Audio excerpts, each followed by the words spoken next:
Ben, on est le 19. Je recommence le show. J'ai fait la première partie sans voir mes leçons.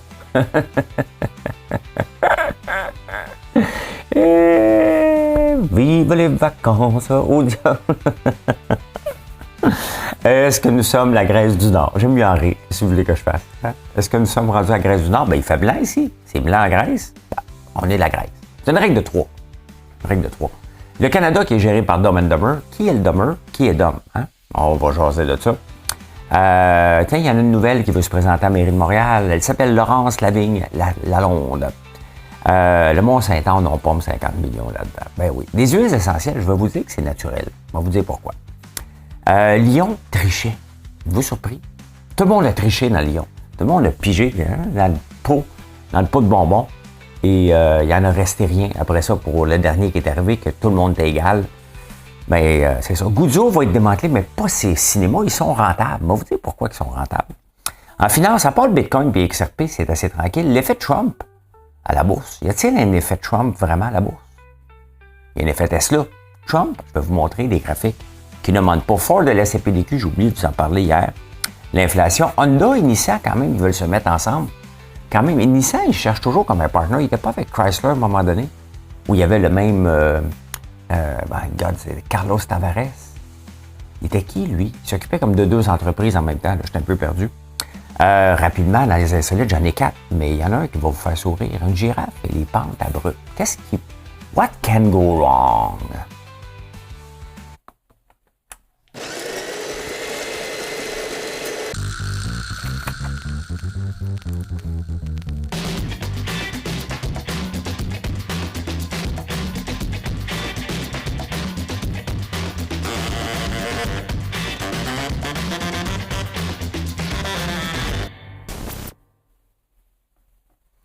Mais non, mais what can go wrong d'une girafe, hein? Quoi d'autre que j'ai des insolites pour vous garder? Hein? Je vous reparle encore du chou de Bruxelles. Des fêtes. Ça sent le chou de Bruxelles. Moi, je suis comme un écureuil de bon manœuvre. C'est particulièrement sec dans la maison ici. Quand je vais chez mes beaux-parents, je retrouve mon humidité. Hein? Il fait 60% d'humidité dans leur maison. Ici, ça doit frôler le 10. Hein? Chauffage à l'air pulsé, des radiateurs et vieille maison, tout simplement. Vieille maison. C'est sec. Je sèche debout. Fait que j'ai toujours des bons manœuvres partout. Sincèrement, là, je me trouve pathétique, je les cherche puis je les perds. En même temps, ben, je travaille beaucoup, j'oublie de prendre de l'eau. Faut boire de l'eau. Hein? Faut boire de l'eau, au lit, je bois de l'eau. C'est blanc dehors. Donc, nous sommes la Grèce. La Grèce, à chaque fois qu'on voit des paysages, c'est blanc. Si c'est blanc en Grèce et que la Grèce est belle, et c'est blanc ici au Canada, donc le Canada est beau. Hein? Ce qui est exactement pareil, ça c'est une règle de 3 complètement stupide, parce que j'aime faire des règles de 3. Parce qu'il y a un running gag avec des règles de 3. Vous voulez le savoir, demandez-moi là en direct pourquoi. C'est une règle de 3. Ça me fait rire. Ce qui est surtout important, qui est moins drôle, c'est l'augmentation de la dette. 138 millions par jour qu'on accumule sur la dette.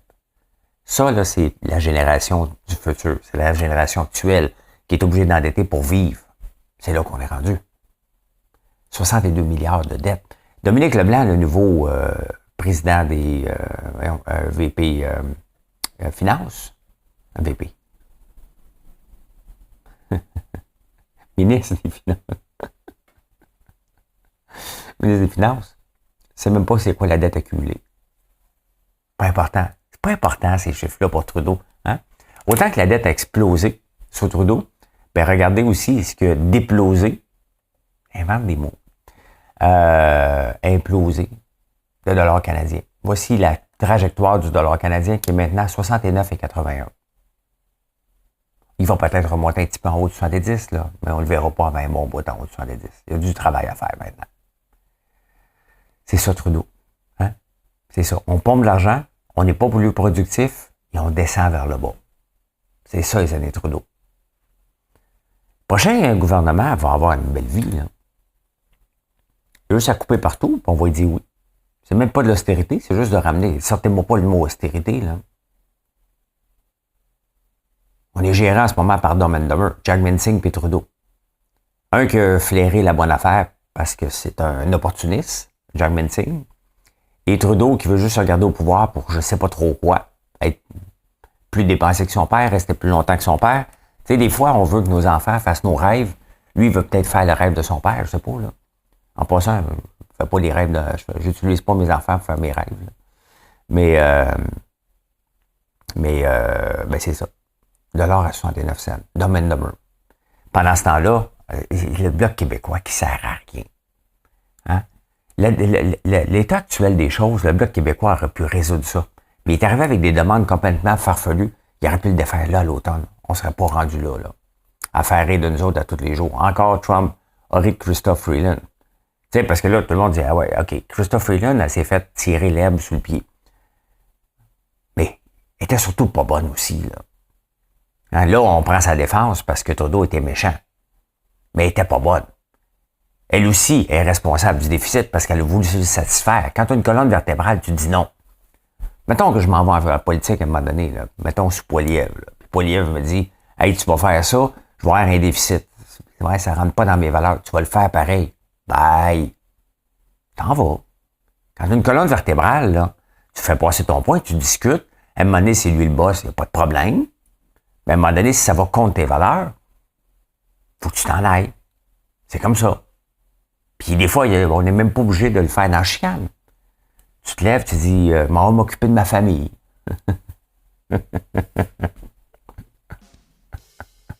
La famille. On va en entendre parler de la famille dans les prochains mois, je vous jure. Hein. Trudeau s'est déclaré féministe encore la semaine passée parce que Kamala Harris n'était pas élue. Et il dit, moi, je suis féministe, moi, le rester. Mais là, les députés et les anciennes députés ou ministres de Trudeau disent, ouais, il est féministe si on fait ce qu'il nous dit de faire. Si on le challenge un peu, il n'est pas si féministe que ça, Trudeau, là. Et la gauche, là, se donne des titres, hein. Une vertu qu'on n'ose pas aller challenger. Mais là, les femmes près de Trudeau, qui ont été près de Trudeau comme ministre ou député, disent, non, c'est un plein de marde. C'est qu'on est pathétique. Hein? Comme quoi la beauté peut nous mener loin. Parce qu'on se le dit, c'est un beau bonhomme, il a du charisme. C'est pas la compétence qui prime après ma barre dans à peu près n'importe quel job. C'est éprouvé scientifiquement que les personnes belles réussissent mieux, peu importe. On le voit. Trudeau est l'exemple parfait, là. C'est comment se présenter, il s'en vient. Mark Carney, qui devait être vendredi son ministre. Et finalement, il a dit, non, me tente pas, puis je veux servir le Canada, mais pas sous cet angle-là. Tu sais, puis mon collègue de débatteur, Rudy Osni, il disait, écoutez, arrêtez de capoter sur Mark Carney, là, qui était la Banque du Canada, puis la Banque de la Nouvelle-Angleterre. Oui, c'est une personne brillante, là. Mais ça ressemble pas mal à Michael Ignatieff, là, qui était venu remplacer un moment donné aux libéraux. Il a bien raison, là. Sur papier, ils ont tout ce qu'il faut, là. Point de vue charisme et de gestion, puis être capable de dealer dans la game politique. Trudeau est à l'extrême de la game politique. Au point de vue compétence, il est nul. Mark Carney, au point de vue compétence, il est bon. Au point de vue de la game politique, il est nul. Tu sais, un mélange de tout ça, là. Ouais, ben de l'allure, hein. Si le gouvernement est défait, ce qui est honnêtement, si l'NPD essaie de nous en repasser un autre, là, un autre type de dépense, là, puis que Trudeau dit oui, j'espère que c'est la fin du NPD. Mais une chose quand même, tu sais, on a pris des décisions cette année par rapport au gain capital qui est augmenté à 33%. 66%. Ça passera pas. Si le gouvernement est défait, ça passera pas. De vendre des actions, c'est pas la fin du monde, là. De vendre un building en conséquence. C'est pour ça qu'il ne faut jamais faire des décisions par rapport à la fiscalité. On fait des décisions par rapport à la valeur et le choix qu'on fait, jamais par rapport à la fiscalité. Ah! Il y a une entrevue avec Kevin O'Leary dans le Financial Post, puis il parle de tout et de rien. Kevin O'Leary, un des dragons, un shark, qui est vu partout. Il vaut à peu près 400 millions. Et lui, il dit, écoutez, si on veut vraiment prendre notre retraite, là, être libre financièrement, c'est 5 millions qui traînent dans ton compte de banque. Pas en bourse. Pas dans ta maison, dans ton compte de banque. Là, tu peux dire que tu es libre financièrement. Mais qui a ça? Pas ça, moi. Qui a 5 millions dans son compte de banque qui traîne? C'est ridicule, de toute façon. Il faut que tu en aies collé d'aplomb pour avoir laissé traîner 5 millions là, pour tes dépenses courantes. Là. Mais non, il n'y a personne que ça. Là. Mais même ça, je vais faire jaser de lui. Mais c'est sûr que si tu vas à une retraite à 65 ans, ben, faut que tu fasses attention. Qu'est-ce qu'on veut vraiment? Parce que, tu sais, souvent, bon, j'ai changé mon camion. Là, quelqu'un me dit, ah, moi, j'ai hâte, j'aimerais ça avoir ça avant 30 ans, un camion de même. C'est pas un objectif de vie. J'ai dit à personne sur le live, ce n'est pas un objectif de vie. Les gadgets. Ce qu'on veut, puis j'en fais partie, c'est d'arriver à 65 ans, on peut le faire avant, mais arriver à 65 ans, libre de dette, libre financièrement pour dire, sais-tu quoi, je peux lever le pied.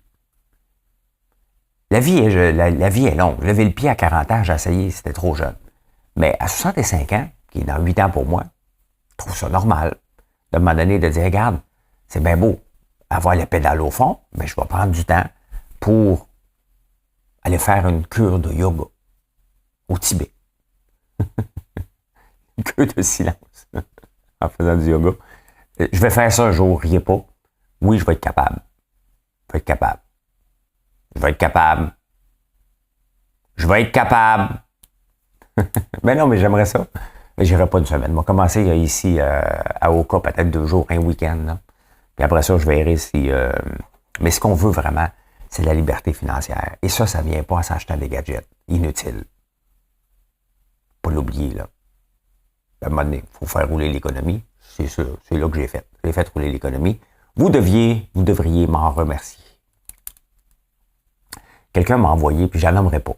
Vous êtes capable de faire vos recherches puis de déterminer de qui je parle. Mais il y a quelqu'un qui a envoyé une vidéo d'Instagram d'une fille qui fait la promotion de ses huiles essentielles pour Noël.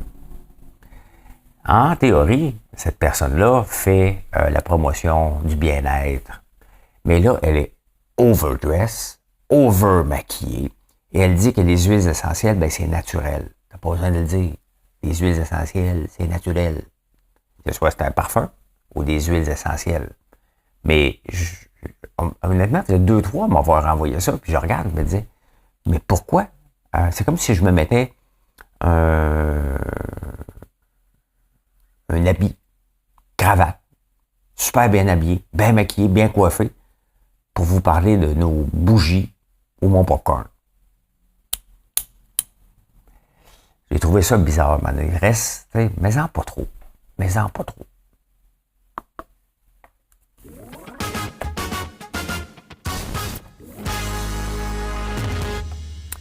Ben, il y a une nouvelle venue dans le lot, Laurence Lavigne-Lalonde. Elle est mairesse de Villeray. On va revenir à une île, une ville, 30 secondes. Villeray, une ville. Montréal. On s'entend-tu? Je peux comprendre Pierrefonds, Kirkland, hein? Mais Villeray. Dire que le maire Bouc avait travaillé fort pour avoir une île, une ville, puis c'est Jean Charest qui est venu saccager ça. Qu'est-ce que ça fait une mairesse à Villeray? C'est un conseiller qu'on a besoin. Tu sais, en partant, on voit que la ville est mal gérée. Puis là, elle est mairesse, fait qu'elle se dit, je suis la reine. Donc, elle, ce qu'elle veut, là, son objectif le plus grand, ce qui est le plus important pour elle, c'est de couper les Airbnb, s'assurer qu'il n'y ait plus d'Airbnb dans sa ville. Déjà, c'est sa ville. C'est à elle. Sincèrement. Y a-t-il d'autres priorités? Mettons de remettre la ville sur ses rails au point de vue financièrement, là, financier. Il n'y a personne. Il y en a un qui est un peu plus de droite dans les 5 annoncés, là. Mais sincèrement, on a besoin de quelqu'un qui va venir gérer, là. Valérie Plante dans Le Devoir, c'est la seule place que je l'ai vu dans Le Devoir, elle l'a pas mis dans le Journal de Montréal ni la presse, qui vende son bilan, son budget. Ah, elle est contente, elle est contente. C'est ça qui arrive, ils sont contents. La gauche. Parce que l'important, c'est pas de balancer, c'est de déposer. J'ai déposé un budget. Ouais, mais il balance pas. Ben oui, mais je l'ai déposé. Ouais, mais il balance pas. Hey! Il est déposé. Le gouvernement, je suis tellement tanné de parler de subventions, puis de prêts, puis de... Le gouvernement va avancer 50 millions à la compagnie qui détient, une compagnie de l'Alberta, qui a le Mont-Saint-Anne, qui appartenait au gouvernement du Québec avant. On va le moderniser, puis les télécabines. 50 millions. Qu'est-ce que le gouvernement fait dans un centre de ski? Le Mont-Saint-Anne, là, c'est un super mont qui devrait être une plaque tournante. Ça devrait être le Mont-Tremblant. C'est à côté de Québec. C'est une montagne de pauvres. Parce que ça a été géré par le gouvernement avant. Maintenant qu'une compagnie veut la reprendre, qu'est-ce que le gouvernement fait là-dedans? Parce qu'il a aidé le Mont Grand Fond. Il n'y avait pas d'affaire à l'aider le Club Med là-bas. Vous voyez, quand on met la main dans l'engrenage, il faut que tu aides tout le monde tout le temps. Laissons-les tomber. Une entreprise va le prendre. Qu'est-ce qu'on fait là-dedans? Vous n'êtes pas tanné de voir notre argent envoyé à gauche et à droite? Est-ce que ça va amener plus de monde à Québec? Le Mont-Saint-Anne avec des nouvelles télécabines? On va-tu avoir des retombées pour notre argent? C'est un patrimoine. Hey, écoute bien, là. Tanné. T'es un peu à bout, aussi. Lyon électrique. Quand il demandait un camion défectueux, mettons, la SAC, hein? Il demandait un camion, mettons, ça doit coûter 340 000. Il y avait à peu près 100 000 de subvention. Là, le client appelle, il n'y en a pas beaucoup, il y en avait 12. 12 ou 34. Hello, le camion marche pas. Pas de problème. Ramène-moi ça. T'en donnais un 9. Il faisait comme un retour et une nouvelle vente. Lyon. Pendant ce temps-là, il ramassait une deuxième subvention. Oui. Donc, 2 subventions, ils ont toutes été défectueux, fait que tous les camions vendus, ils ont une double subvention. C'était pas permis, mais c'est pas grave. PDG s'est mis 50 millions dans les poches. Pourquoi que c'est grave, 100 000? Ah, c'est pas grave. On ferme les yeux. On faut à gauche, pas à droite. Let's go. Pendant ce temps-là, on met une loi pour s'assurer que les gens achètent des autobus électriques pour le transport écolier. La seule compagnie qui peut en bénéficier, c'est Lyon. Fait que pour aider les autobus, ceux qui ont des autobus à acheter, on leur donne une subvention de 175 millions. On est rendu à combien? 175? 110 qu'on avait déjà mis dans Lyon, plus un autre 100? Pas de problème. Pas de gestion. On ne surveille pas. Ah oui. C'est combien? Je suis rendu à 100, 275, 400 millions à peu près. Puis l'épée à Daniel Breton qui dit non, il faut continuer, c'est le futur. Ben, le futur. On peut vivre dans le présent. On s'en fout du futur. De toute façon, Lyon a des autobus, des chauffages électriques. Des chauffages au diesel. Puis on s'entend, les autobus scolaires fonctionnent quand il fait fête. Bon. Les écoliers ne vont pas à l'école l'été. Fait que, ah ouais, hein? C'est ça notre bas de laine. Le futur électrique. 400 millions dans un moteur diesel. Ah ouais, un autre dossier de réglé. Guzzo qui va se faire démanteler. Et son avocat, il dit, ouais, mais là, je veux pas parce que la réputation de mon client est entachée. Puis le juge, il dit, écoute, ben, je pense qu'il l'a fait tout seul, là. Pas responsable de ça, moi, j'applique la loi. Là, il va démanteler la plupart pour payer les dettes. Mais il va pouvoir continuer à opérer ses cinémas parce que c'est la partie rentable.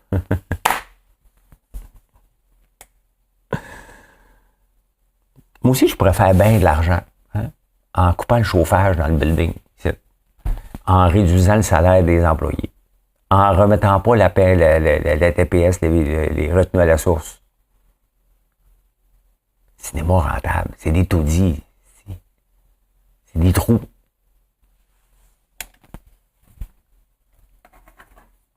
Une question de temps. D'après moi, je ne serais pas obligé de rester bien longtemps à Big Brother pour revenir et que le Guzzo est fermé. Là. Voyons donc, ouais. Pas de bon bandit. Pas lui que je veux, c'est lui. C'est lui que je veux.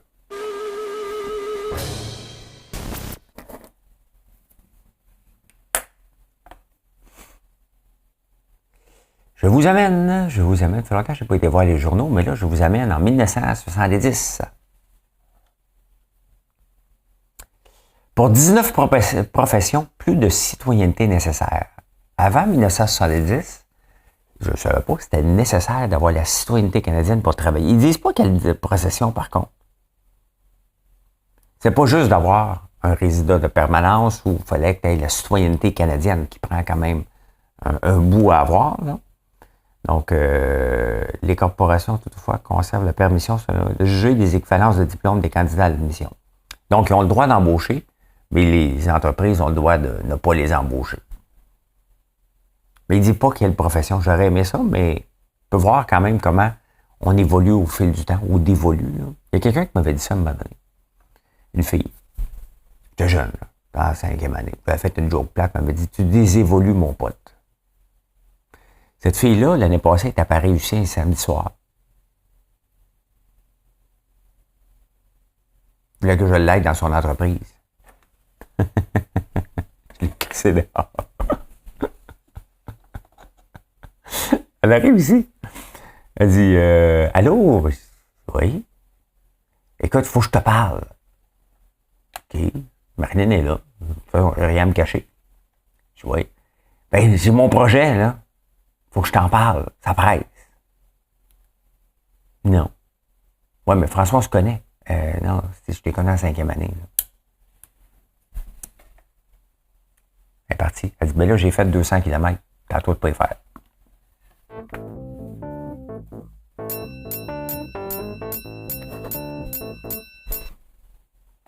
Ça ne sera quand même pas coupable parce que vous débarquez ici. Là.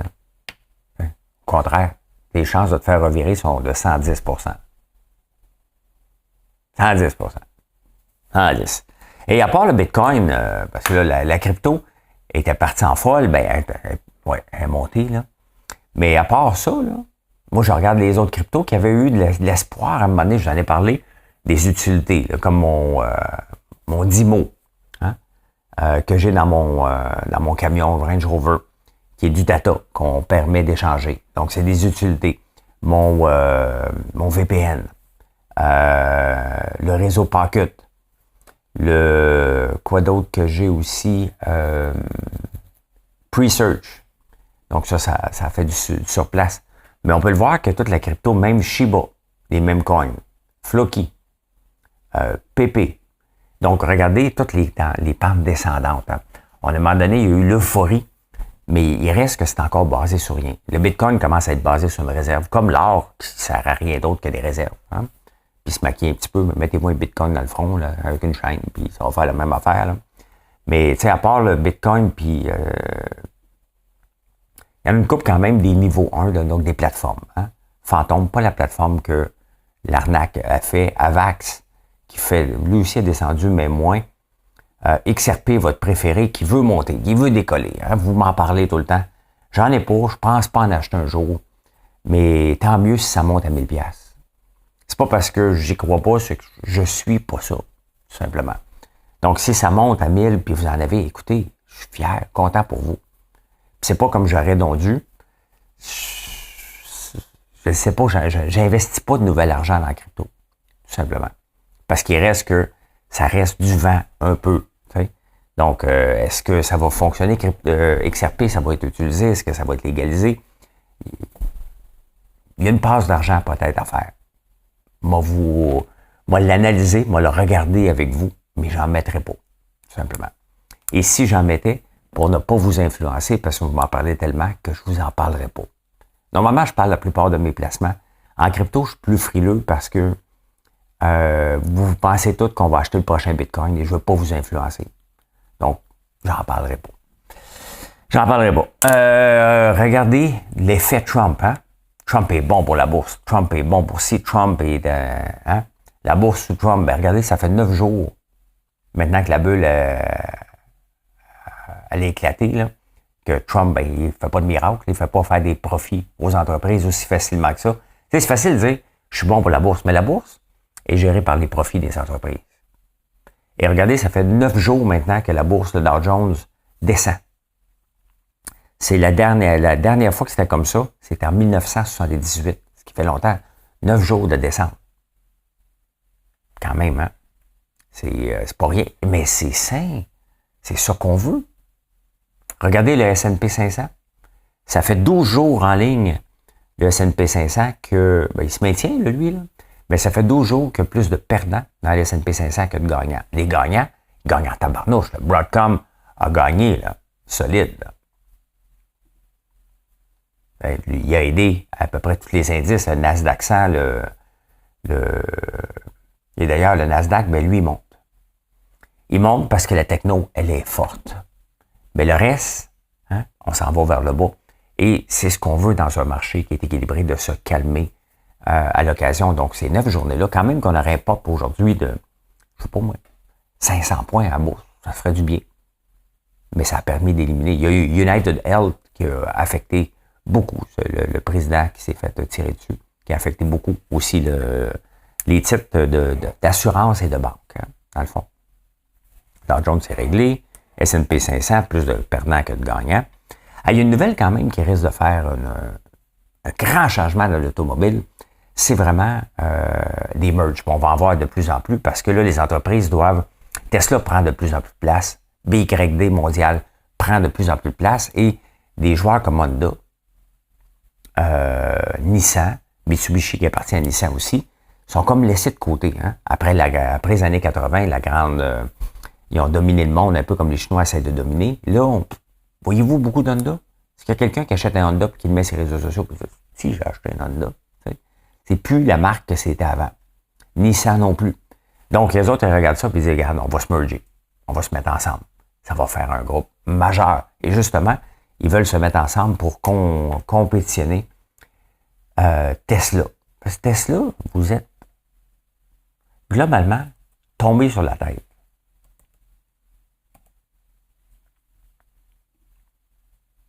Pendant combien Tesla? 400 solides. Bon, il perd 2-3%, là. Enfin, là. Un moment donné. Si on regarde Forbes,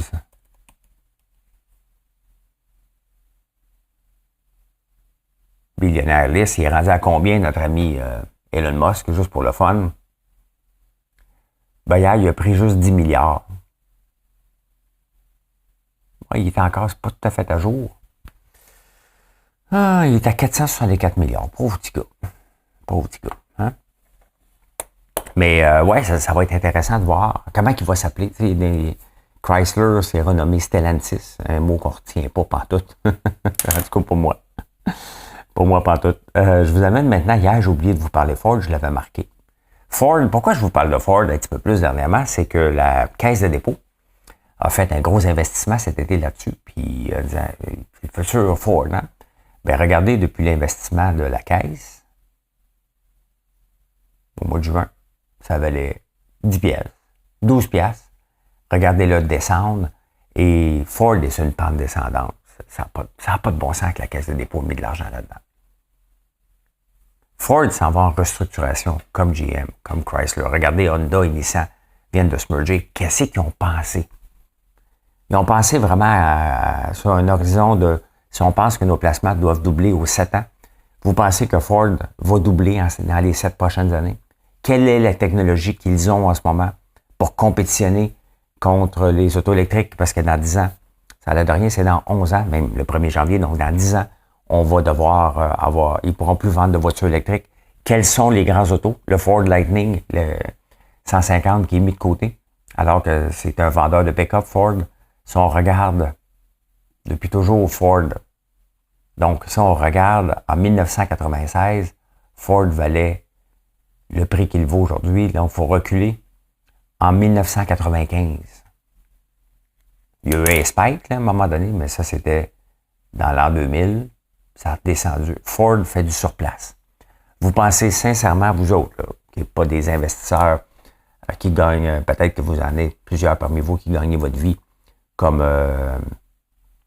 investisseur, là. Mais autrement, vous pensez vraiment, mais vraiment, que Ford va doubler dans les 2 prochaines années, dans les 7 prochaines années, avec pas de technologie. Qu'est-ce qu'ils font avec notre argent?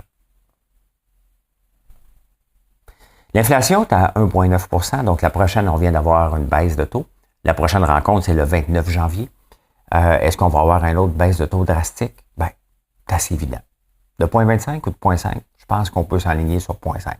Parce qu'il va y avoir un ralentissement après Noël. Donc, on peut s'aligner sur 0,5 encore, je pense. Et on va revenir au taux qu'on avait avant que Trudeau dépasse comme un enragé pendant la pandémie. Et ça, c'est un signe que l'économie ne va pas bien. C'est tout simplement ça. Il faut se réjouir pour notre petite personne. Je m'inclus. Mais c'est un signe que l'économie ne va pas bien. Du tout, du tout, du tout, du tout.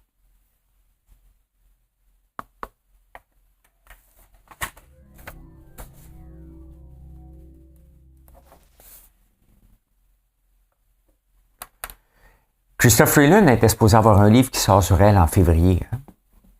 Il va sortir vendredi. Demain. Ils font tout pour l'imprimer, c'est le temps. Le temps de faire de l'argent. Avant Noël, tu achètes des livres, puis là, elle est hot. C'est le temps. C'est le temps. C'est le temps, c'est le temps. Hey, je vous ai parlé des choux de Bruxelles là, parce que je lis les journaux d'un peu partout, puis dans les journaux anglais, ils en parlent beaucoup des choux de Bruxelles, mais il y a une raison, c'est quand même un plat très utilisé, très mangé pendant le temps de Noël. Ici, on n'en mange pas tant. Ils puent, par contre, les choux de Bruxelles, les gros. Les gros choux de Bruxelles. Faites vos... non. Oui, les gros choux de Bruxelles, ça pue. Ils puent plus que d'habitude. Mais regardez, c'est ça que ça ressemble à un champ de choux de Bruxelles. The harvest for the Christmas period on Tuesday. Bon, c'est ça. C'est ça que ça ressemble. On va aller boire une bouteille de vin, parce que ça a l'air qu'une bouteille de vin par semaine, c'est bon pour le cœur. Ce qui est le fun avec les études, c'est qu'ils disent n'importe quoi, puis ça revient. Ah, c'est pas bon, ouais, c'est bon. Faudrait que tu en prennes plusieurs. Ben, il y a du monde qui en prenne trop, devient alcoolique. Ben, c'est plus bon, finalement. Mais une bouteille de vin, ça a l'air que c'est bon pour le cœur, selon une nouvelle étude. C'est bien correct, c'est ce que je bois par semaine. Une bouteille de vin. Finalement, girafe, c'est haut, hein? Regardez le corps, comment il est fait, tout le haut, tout le poids est en avant. Fait que les girafes n'aiment pas les pentes de 20%. Mais 20%, c'est pas petit, là. Monter une pente de 20% en vélo, vous m'en reparlerez, là. C'est assez à pic. Fait que pour descendre, ils pourraient se tuer en descendant une côte de 20%. Parce que le poids, ils vont passer par en avant, là. Hein? Puis le devant, mais c'est dur. Fait que regardez, voir si vous voyez une girafe. Ils ont déterminé ça en mettant des colliers GPS. Puis ils ont vu qu'ils évitaient tout le temps les pentes de 20%. Et voilà. Moi aussi, je les évite, les ventes de 20% en passant. Là. Des fois, tu dis, « Hey, girafe, eux autres, ils ont peur. » Ouais. Embarque d'une pente de 20% avec ton camion. Arrête en plein milieu, sur la glace. Tu m'en reparleras. Tu vois, toi aussi, tu vas avoir peur de lever du devant.